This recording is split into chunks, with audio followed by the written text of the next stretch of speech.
Happy Martin Luther King Day.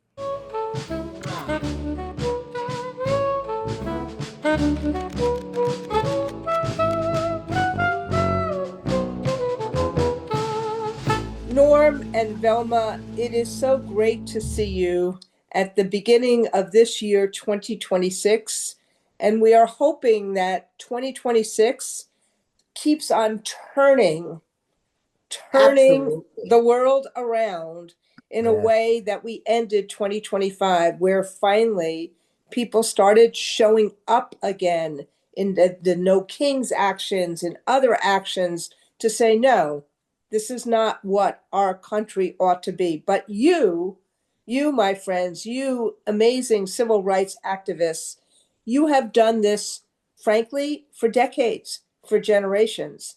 And you talk about this in your great book, extraordinary book, your biography, Climbing the Rough Side of the Mountain.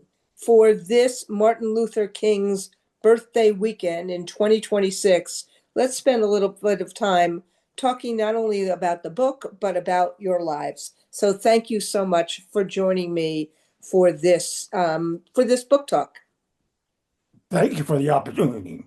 Now, you have both made extraordinary contributions to the civil rights movement and to the labor movement. In fact, you really are the intersection, and your lives have been the intersection of both these movements. What values shaped you so that you became the kind of activist that you have been throughout your teen lives and your adult lives? I was born into the labor movement, and my mother was an activist on the picket lines and sit-ins. She was very, very active, and she took me, and she had 7 children, but she took me to picket lines, and I heard singing, and I heard singing like I've never heard before. Which side are you on? Uh, I grew up with that, and I grew up on interracial picket lines, and I was in the heart of the ghetto, and I noticed white people and Hispanic people on the picket line walking with Black people, and I asked my mother, I said, "What is this?" And she said, we are struggling for your rights. We are trying to make a better world." And so that I grew up, I must have been, oh boy, I don't know, 5 or 6 or 7 when I went on picket lines with my mother, because there was no father. My dad died when I was born. And Wow. so my mother had to take us around to various activities. Where did you grow up? In Chicago, in the ghetto of Chicago, right around Comiskey Park. Mm-hmm. Uh, and we always, always sang freedom songs. And my mother was uh, was an activist, but she learned all kinds of music.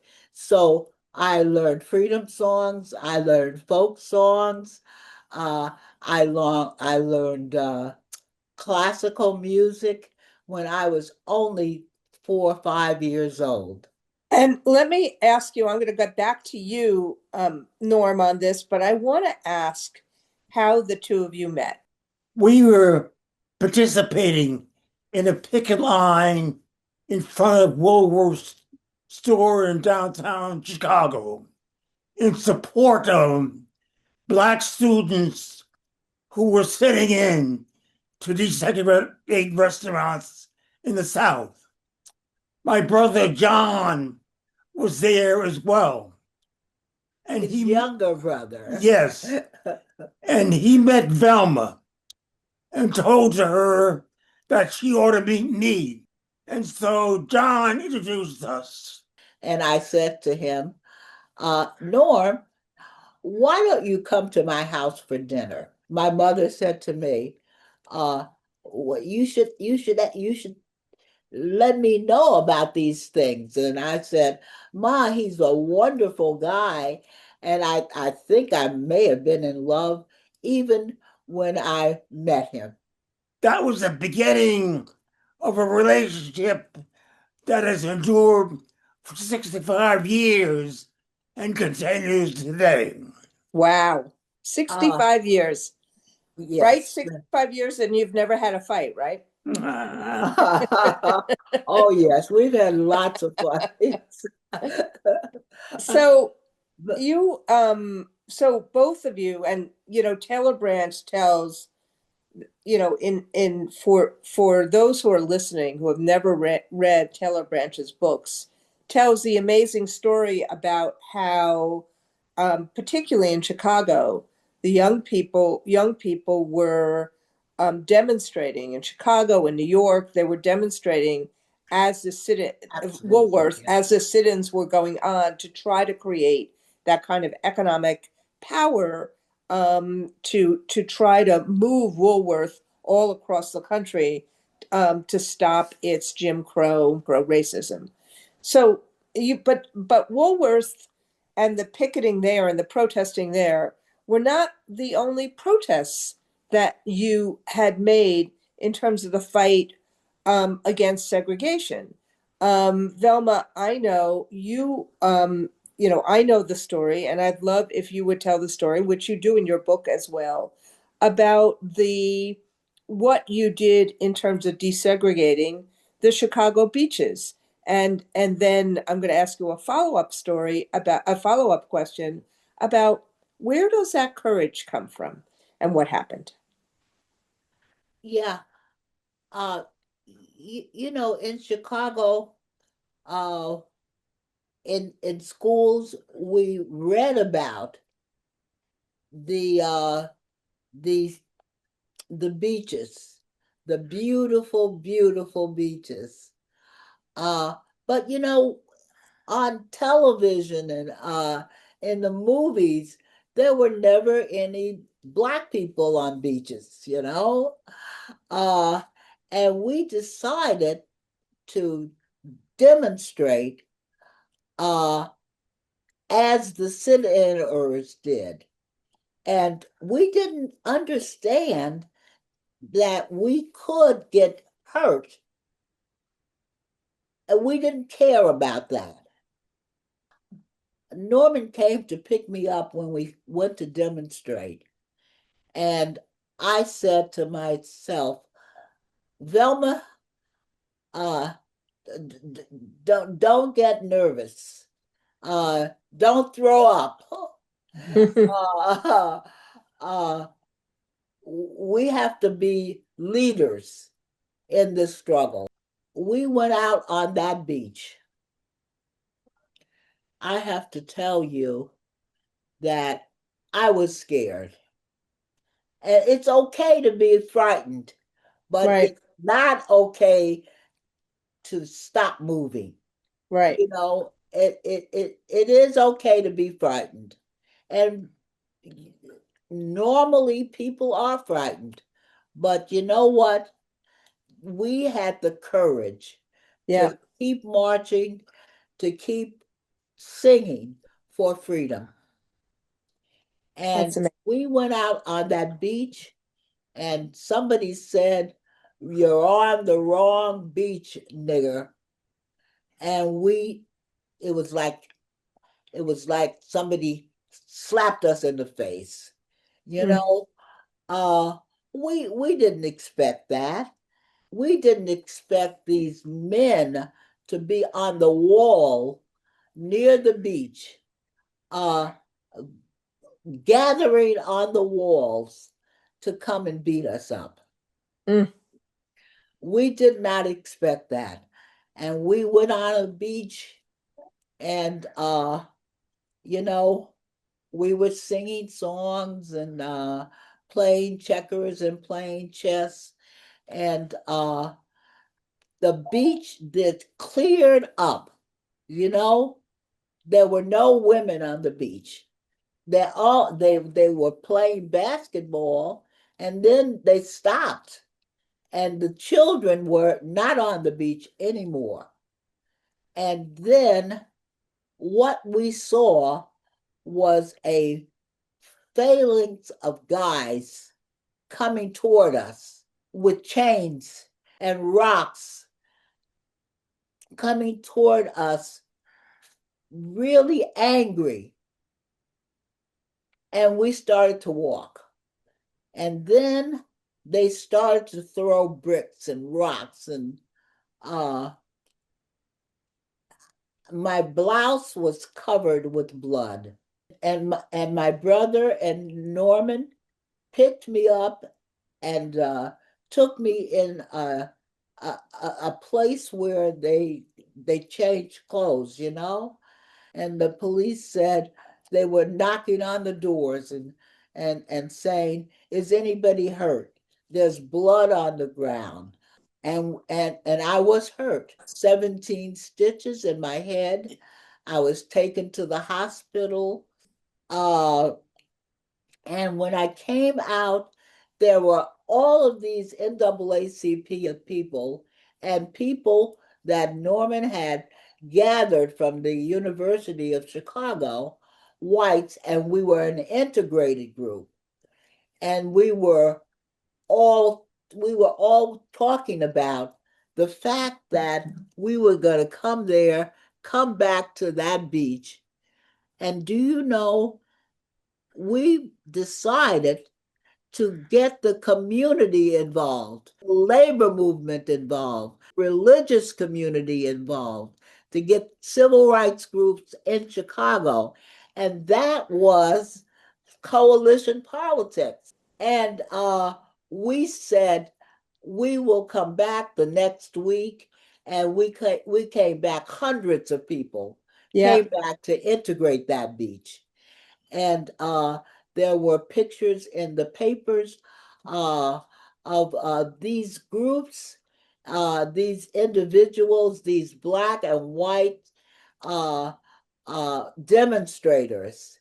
And that was an example of coalition politics. It's a story that's not been told enough. You Absolutely. told it in the book, Climbing the Rough Side of the Mountain, but it was when people saw what happened to you and your fellow protesters, you came back the next week with so many more people in an integrated way. And both you, Velma and Norm, you have been, just like Bayard and A. Philip Randolph, real practitioners of coalition partnerships, of bringing people together in that way. But the key to this was, I wouldn't call it passive, but it was peaceful, nonviolent protest in much of what was done. Why that strategy? Why that kind of Gandhian strategy? For them and us, nonviolence did not mean passive non-resistance. It did not mean the acceptance of an unfair and unjust status quo. Nonviolence was an integral part of mass direct action, maximizing friends and minimizing enemies, encouraging Blacks as a racial minority to aggressively and militantly pursue civil rights, but to do so in such a way as to maximize friends and minimize enemies, to generate majority support. And that meant nonviolence is an integral part of direct mass action. That meant pressing to generate majority support in pressing for racial equality and economic justice. And I know you both spent a lot of time working with Bayard and A. Philip Randolph. But why don't we talk about a little bit, your origin story with Bayard and with Randolph, and why they were so meaningful to you. I was honorably discharged from the Army in June of 1958 and invited to a youth conference where I heard Bayard Rustin speak for the first time, charismatically, keenly analytically, with a strategy and tactics for pressing for racial equality and economic justice. I was immensely impressed, and Bayard took a group of us to meet A. Philip Randolph in his union office. Randolph was very impressive, a person of great dignity, of keen articulation, and he and Bayard discussed their plans for organizing a youth march for integrated schools to Washington, D.C. in the fall of 1958. I continued on to graduate school at the University of Chicago. Bayard came later after the youth march to speak at the university, and he talked about their plans for a second youth march for integrated schools to take place in the spring of 1959. I went up to Bayard, very impressed, and said, "What can I do to help?" He said, "Organize Chicago." I had never done anything like that before. Wow. I contacted friends who were active in the Chicago branch of the National Association for the Advancement of Colored People. They advised me to go to the leadership of what was then the United Packing Workers of America, tell them what I was trying to do. They gave me an office and a telephone, and I contacted high school and college students, any youth group I could find, urging them to go to Washington to join the youth march. I was able to organize 8 busloads of students to go to Washington, D.C. On the eve of the march, A. Philip Randolph and Bayard Rustin sent me a plane ticket to come to Washington, D.C. And much to my surprise, I was asked to speak to the assembly. I don't quite remember what I said, but I was told that I was effective. That was the beginning of Bayard Rustin and A. Philip Randolph being my mentors. That leads me to the March on Washington. I try to be a practitioner of and a studier of that march of nonviolent. I agree with you, Norm. It's not passive protest, but it is nonviolent protest, actively showing up, people all across America.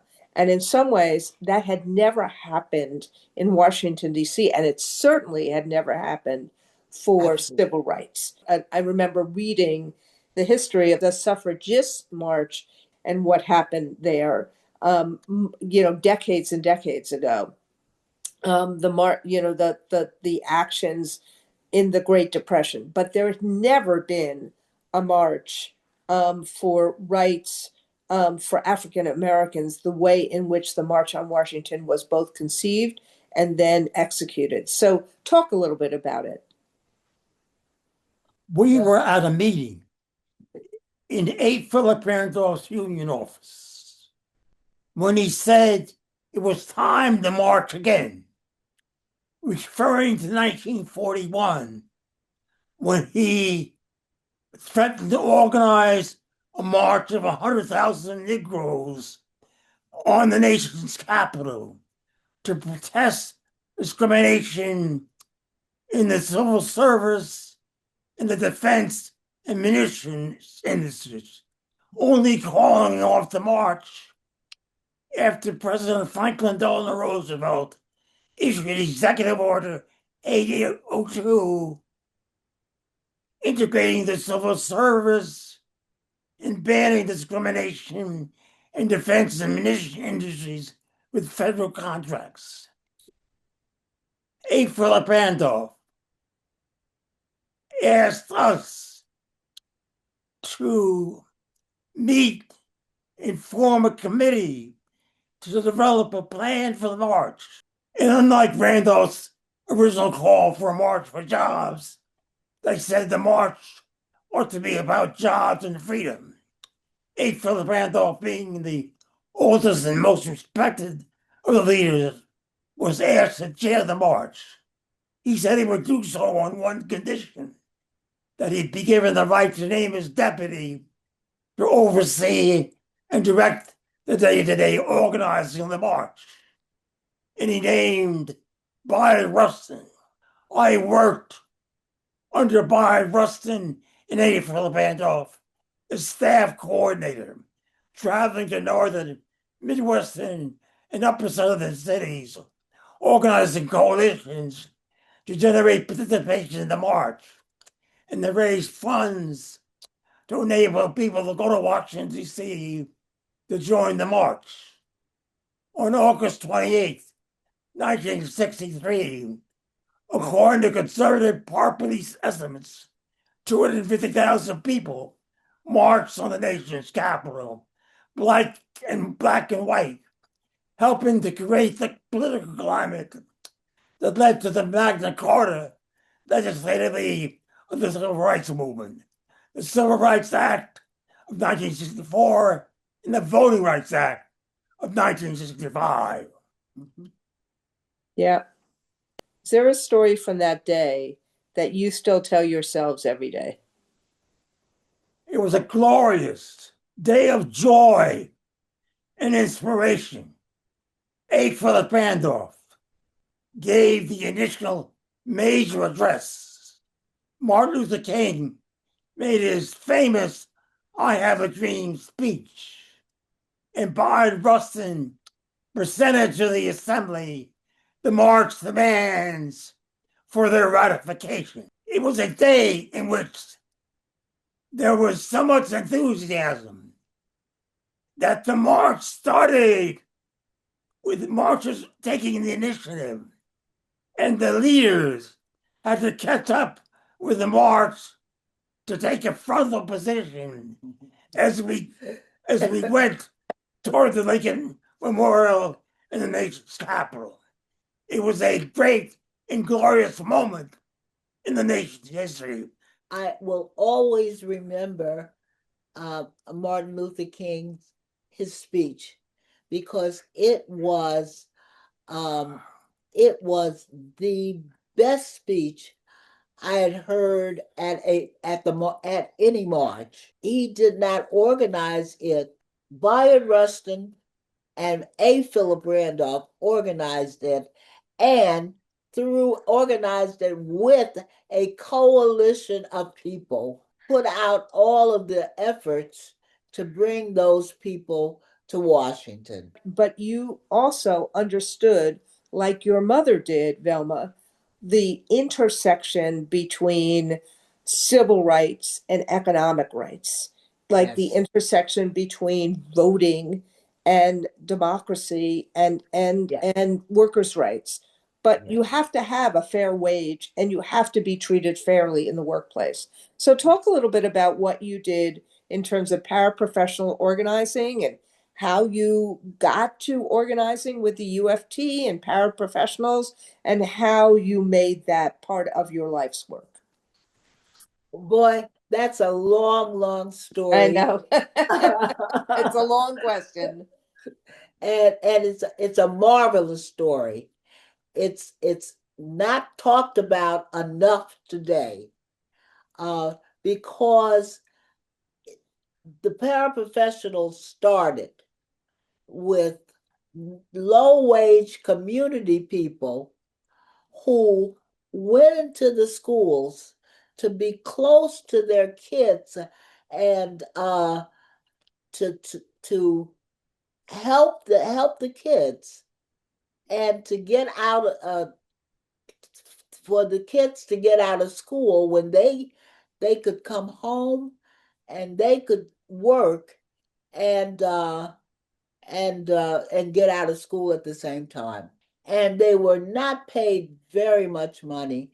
They were treated very poorly by the Board of Education. And I went to school. I graduated from Harvard, and I went uh, to a school, and I looked at all of these people in the classroom that were brown and black, and I said, "Boy, they've integrated the school system." And they said, "No, that they have not really integrated teachers." And I said, "What are these ladies doing in the school system?" And there were hundreds, thousands of these women, and they reminded me of my mother. But there were no factories that now, and they were working at low wages. And I said to myself, I want to organize them because they remind me of my family. They remind me of my mother's working partners. Then I spoke to Bayard and I spoke to Mr. Randolph, and I said, uh, wha- how can I help? How can I be of assistance? And they said, Velma, you've you've decided on your calling, and your calling is to organize these people. And Al Shanker is the person who can help you. And I said, okay. I went into Al Shanker's office, noticed his office was full of books, full of papers. His desk was absolutely crowded. But, and he said to me, Velma, you're going to have to become a para. You mean I have to be one of them? And he said, oh, yes, you gotta feel, you gotta know what the problems are, and you gotta know it from your heart. And I said, all right, even though I don't like to get up in the mornings. uh, I really had to get up in the morning and get into classrooms and all of that. But I did it. A year later, we had organized paraprofessionals, classroom paraprofessionals, uh, done the groundwork, uh, met wonderful women and men, and we were in the UFT. Now, one asked me, why did you go into the UFT? And I said, what paraprofessionals said, you know, teachers are going to be here for the rest of their lives. And we want to have an organization that understands teachers.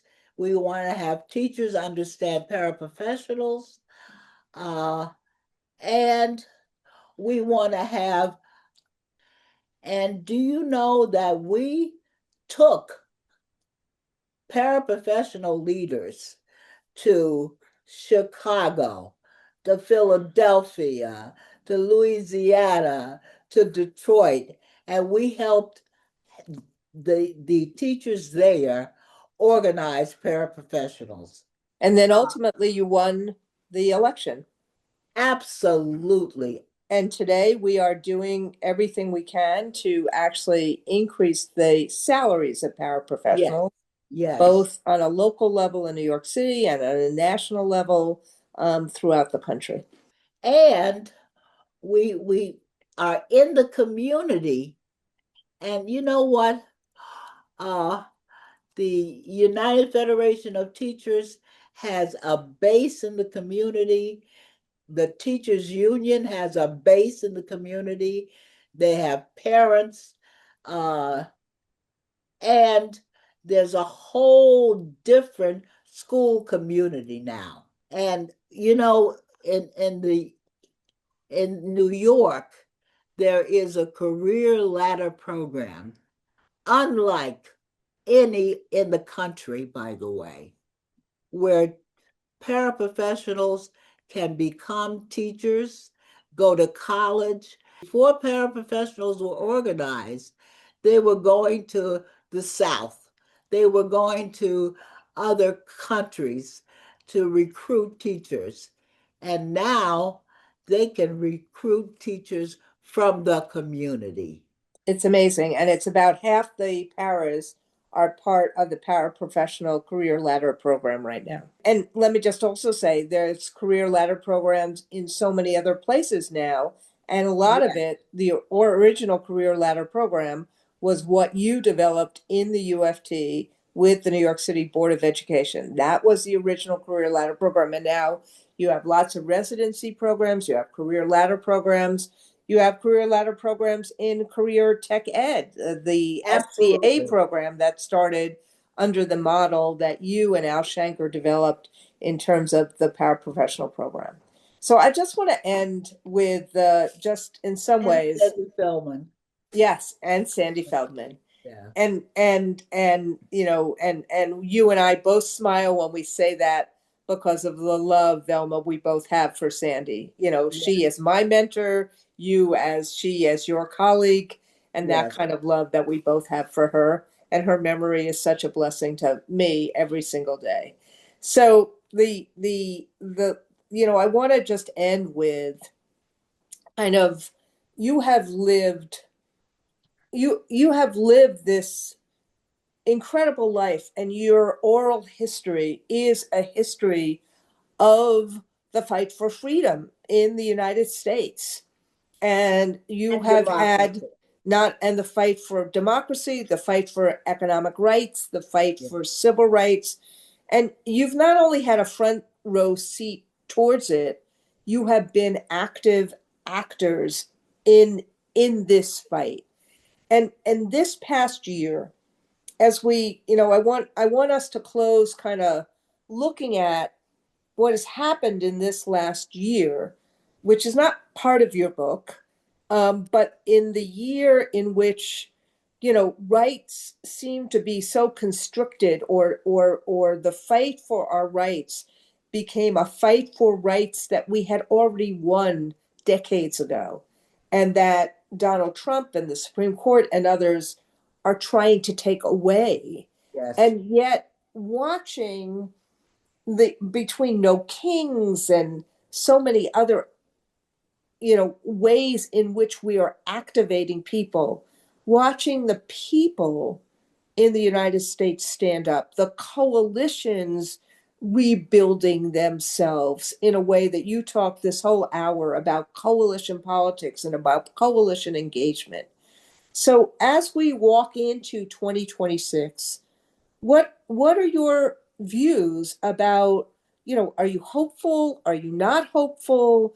Do you see us turning, as we started this hour, turning things around? What is your view, what is your aspiration, what's your audaciousness for 2026 and beyond? We Well, continue to write and to speak, extending and expanding the civil rights, labor movement, and the struggle to maintain, sustain, and expand democracy. We are developing a committee to project the legacy of two great Americans, A. Philip Randolph, the nation's greatest black labor leader, and in fact, a great labor leader. The father of the modern civil rights movement and the founder of the most historically significant union for black workers, the Brotherhood of Sleeping Car Porters. And Bayard Rustin, his most outstanding colleague, a civil rights leader in his own right, arrested over 20 times in the struggle for racial equality, and he master strategist and tactician of the civil rights movement in the continuing struggle for racial equality and economic justice.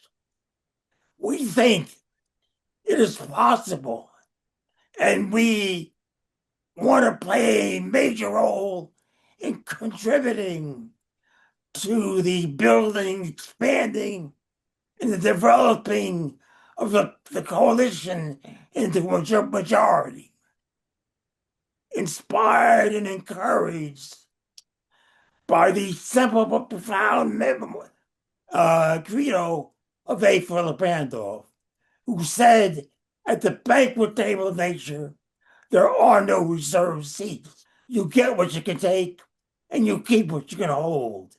If you can't take anything, you can't get anything. And if you can't hold anything, you can't keep anything. And you can't take anything without organization." A credo that we want to live by, not just today, not just tomorrow, but as long as we live and breathe. They were the fathers of coalition politics. They were the fathers of the civil rights movement, the modern civil rights movement. And they never got real credit for it. And we're here to tell you and to tell all that they were very important features and factors in the civil rights movement once it got started. And Randy, I I looked at the marches on in last year, and I said to myself, the movement is not dead. Yeah. The movement goes on through generations and generations, through the No Kings rallies, and through uh, through our inspiration, and through our current leadership, by the way. Democratic leadership has not always been perfect, but it is the most perfect thing, closest democracy. We've got to commit ourselves to furthering that democracy. I have a optimistic look for 2026 and further, because you know it cannot go on. It cannot go on like this, hurting people, taking uh, taking health care away from us. We have to go on. We have to find a way. Well, I want to just say thank you to both of you in so many different ways. This has been an amazing hour where we get to talk to you in this oral history, and we, get to talk not only about your book, Climbing the Rough Side of the Mountain, but your leadership in the civil rights and the labor rights movement, and the lessons that you bring to all of us. And those lessons are holy and they're righteous. And I just really want to say, on behalf of those of us who have watched you, Norm and Velma, for all these years, and who have learned from you, thank you for all that you have done for all of us to make this world a better place, to help workers have a road, a pathway to a better life, and to make sure that all of God's children have the access to the freedom and to the education and opportunity they so blessedly deserve. So Happy New Year, and thank you so much. Happy New Year. Happy New Year. Thank you for the opportunity to You're talk welcome. about our involvement in the movement.